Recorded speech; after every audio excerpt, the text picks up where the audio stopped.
Hello friends, good afternoon. Good afternoon. It's me Jay Vijayabadi, front of you and student of Pravakta Academy. Friends, today I want to tell you about impact of Pravakta Academy on me. Friends, Pravakta Academy is very best. Friends, first all students come in basic section. Then ma'am, teacher, sir. They first till to them first write attendance.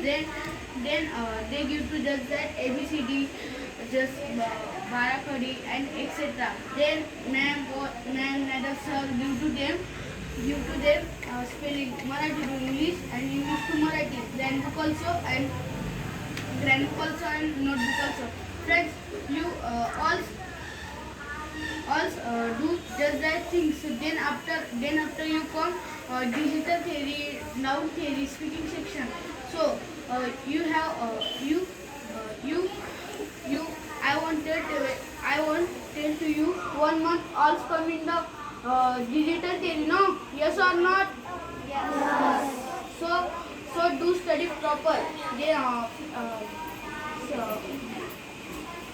पहिले आपण basic मध्ये येतो. त्यानंतर ma'am आपल्याला attendance कशी द्यायची attendance लिहून देतात. त्यानंतर बाराखडी नाहीतर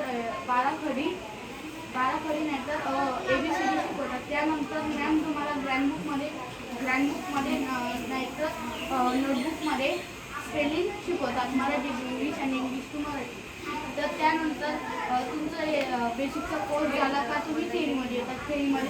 थेरीमध्ये पहिले तुम्हाला पहिले तुम्ही 10 सायन्स याचे वाक्य ट्रान्सलेट करतात. त्यानंतर तुमचं 1 नंबर बुक चालू होतं. 1 नंबर बुकमध्ये पहिले 10 सेल्फिंग वर्क भरावे लागतात. त्यानंतर 10 सेल्फिंग वर्कची टेस्ट द्यावी लागते. त्यानंतर active passive article degree preposition अशी खूप प्रकारचे टेस्ट इथं डिजिटल थेरी जातात.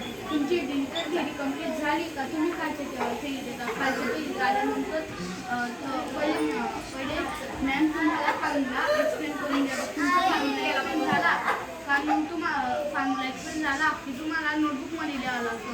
जर तुम्ही नोटबुकमध्ये लिहिला तर मग तुम्हाला स्पीकिंगमध्ये सेंटेन्स बोलायला काही अडचण जाणार नाही. त्यानंतर फॉर्म्युला झाल्यानंतर बुक फिडअप चालू राहतं. बुक फिडअप मध्ये बी जसे फॉर्म्युलेनुसार सेंटेन्स जातात ते sentence English to Marathi translate करायला लागतात आणि मराठी टू इंग्लिश ट्रान्सलेट करायला लागतात. हे सेंटेन्स झाले की तुम्ही स्पीकिंगमध्ये येतात.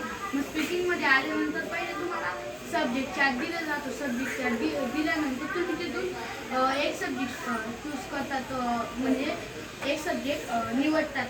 त्या सब्जेक्टचे पहिला सब्जेक्ट राहतो स्पीकिंगमध्ये मायसेल्फमध्ये आपण आपल्याविषयी स्वतःविषयी काही शब्द बोलतो. त्यानंतर समजून घ्या तुम्ही आता अकॅडमीमध्ये तुमची प्रॅक्टिस होते. तुम्ही इथं 20-30 मुलांसोबत प्रेझेंटेशन करतात अकॅडमीमध्ये.